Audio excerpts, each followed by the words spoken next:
बिस्मिल्लाहिर्रहमानिर्रहीम। अस्सलाम वालेकुम नाज़रीन, आप यूट्यूब चैनल देख रहे हैं। मैं इमरान खान कि इमरान खान साहब को जो ऑफ़र की गई है अभी उसकी असल कहानी सामने आना शुरू हो गई है। देखिए, एक तो ये है कि तारिक फजल चौधरी साहब अचानक ही आउट ऑफ द बॉक्स आए। उन्होंने आखिरकार नहीं जी वो इमरान खान साहब की पार्टी लिख कर दे और वो ये कहें कि इमरान खान साहब बनीगाला जाना चाहते हैं तो हम उन्हें बनीगाला शिफ्ट कर देंगे।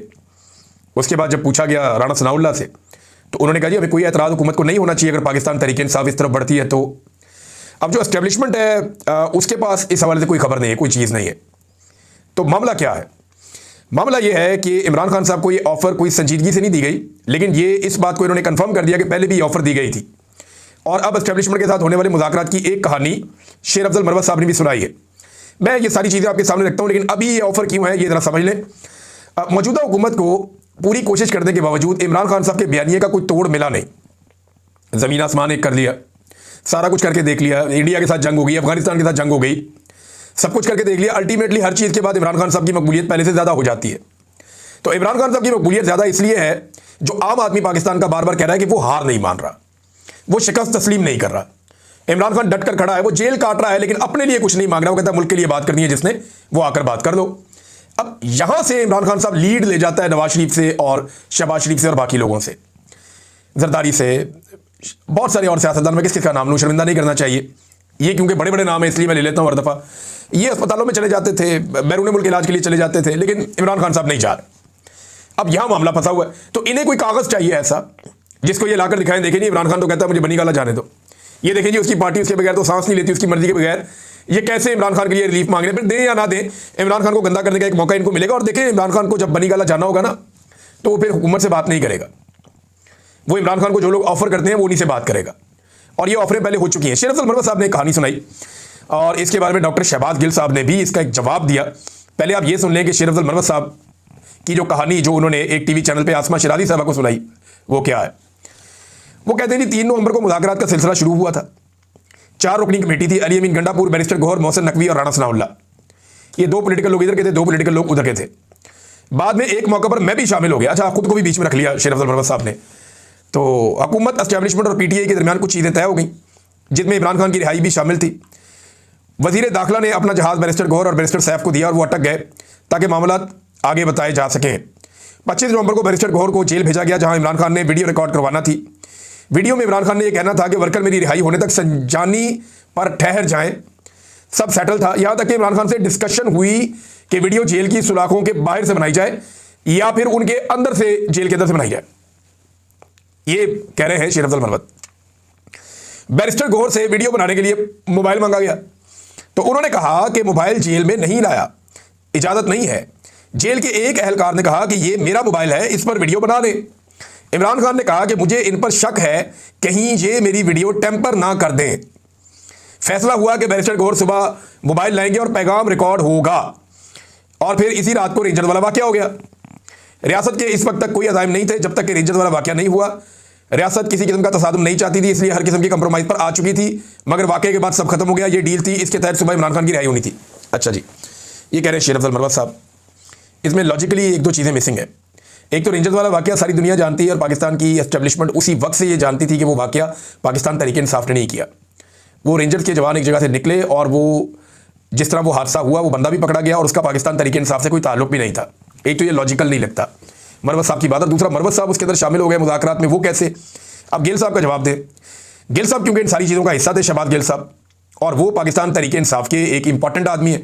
इमरान खान साहब के साथ रहे वो इतने साल तक और इमरान खान साहब ने उन पर इतना एतबार किया कि बहुत सारे लोगों पे नहीं किया जब वो इक़्तिदार में थे। तो शहबाज गिल साहब जो है वो जितना जानते हैं चीज़ों को कम लोग जानते हैं और इनसाइड भी वो बहुत ज़्यादा जानते हैं और आजकल उनकी ज़रूरत भी है क्योंकि वो एक वीलॉग करते हैं और उस वीलॉग के जरिए से वो अपनी आवाज़ उठाते हैं या अपनी पार्टी की आवाज़ उठाते हैं, तो उनको ज़्यादा इंफॉर्मेशन भी चाहिए होती है। अब वो ये कह रहे हैं कि झूठ बोल रहा है टाउट, ये सब चौधरी और कंपनी का धोखा था और ये इसमें एक टाउट का काम सरअंजाम दे रहा था। खान ने आगे से लित्तर उतार लिया था जिसके बाद ये जेल के दरवाजे से वापस भाग गया था, अंदर जाने की जरूरत नहीं हुई थी। जिस एक नशिस्त की बात कर रहा है ये तो अंदर नहीं गया था।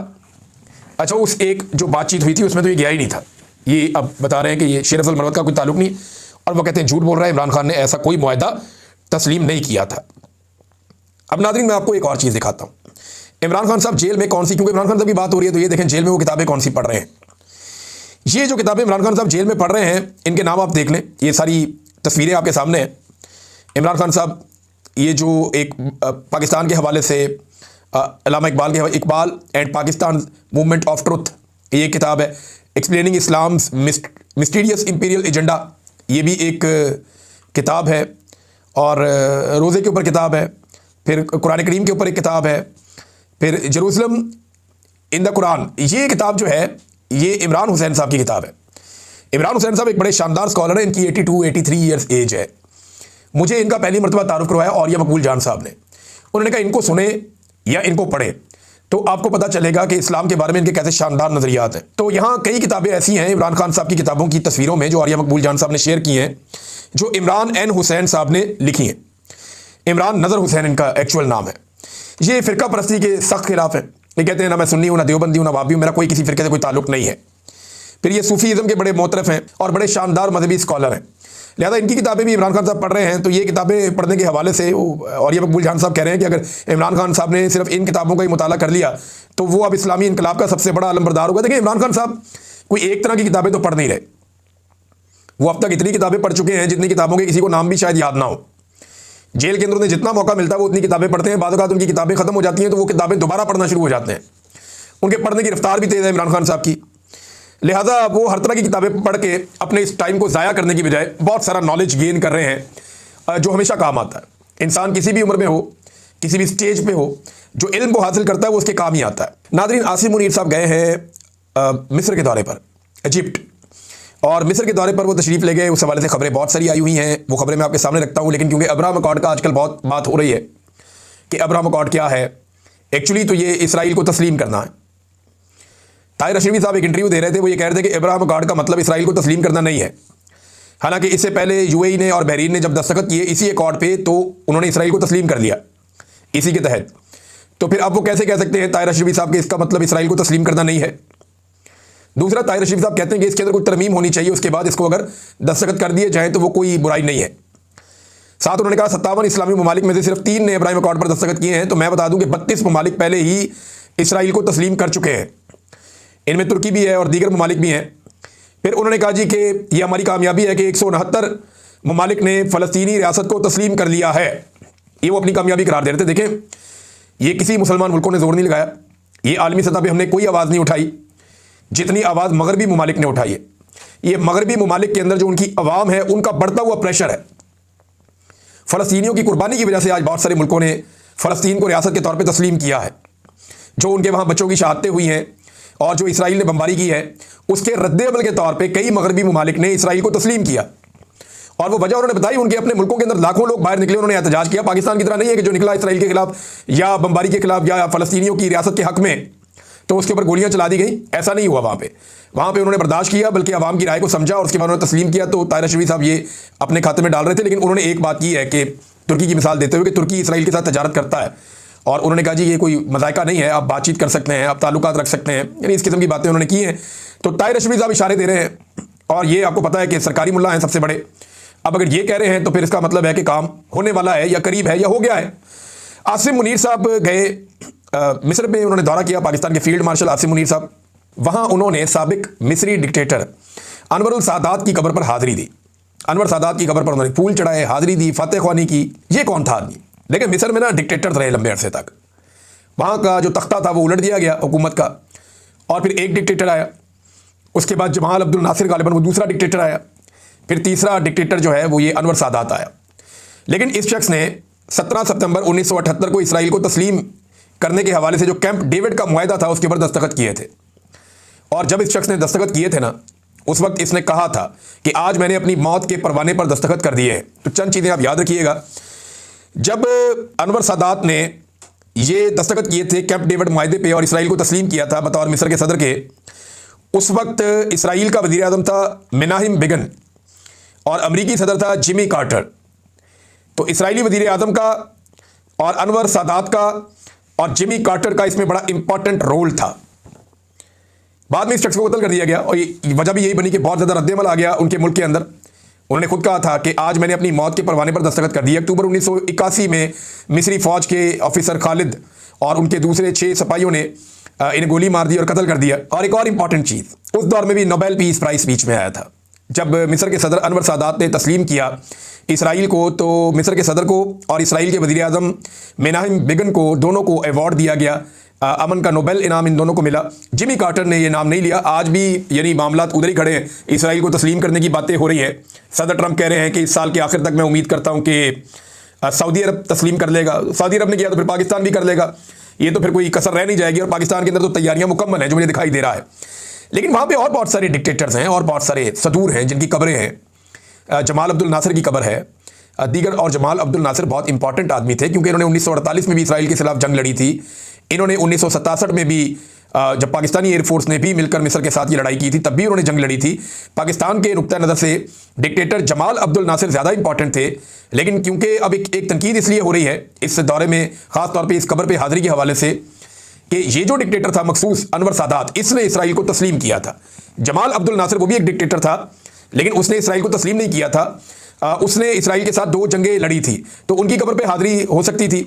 लेकिन यहाँ पे कब्र पे हाजिरी दी गई। बाकी बहुत सारी और एक्टिविटीज़ हैं वहाँ पे, वो आप तमाम खबरों में देख सकते हैं। वहाँ पे आर्मी चीफ ने जामिया अल-अज़हर के शेख आज़म शेख अहमद उल तैयब से भी मुलाकात की और उनके साथ इस्लामी मामलात और दीगर चीज़ों के ऊपर भी बातचीत की और इस्लाम की मसकशुदा तशरीहात के खात्मे की अहमियत पर भी जोर दिया। लेकिन वो असल चीज़ मैंने आपको बताई जिसके बारे में काफ़ी सोशल मीडिया पे लोग आवाज़ उठा रहे हैं। नाज़रीन, पाकिस्तान के सबसे ताकतवर आदमी फील्ड मार्शल आसिम मुनीर साहब ने आज से 2.5 साल पहले कहा था कि मईशत 1 साल में बिल्कुल ठीक हो जाएगी।